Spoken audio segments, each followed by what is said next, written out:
حزب الکبیر پڑھنے کے کیا فوائد ہیں اجمل خان صاحب؟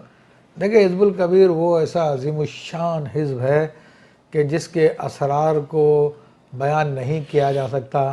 امام ابوالحسن علی الشاذلی رحمۃ اللہ علیہ فرماتے ہیں کہ جو اس حزب کو پڑھتا ہے لہو مالنا و علیہ ما علینا، تو اس کے لیے وہ کچھ ہے جو ہمارے لیے، اور اس کے اوپر وہ شرائط ہیں جو ہم پر ہیں۔ اور آپ نے فرمایا کہ من حفظہ فہو من اصحابی، کہ جس نے اس کو یاد کر لیا وہ میرے اصحاب میں سے ایک ہے۔ تو یہ امام ابوالحسن علی الشاذلی رحمۃ اللہ علیہ کے تمام احزاب کا جامع ہے۔ تو یہ ایک حزب بھی پڑھنے سے آپ کے تمام احزاب ہو جاتے ہیں ادا۔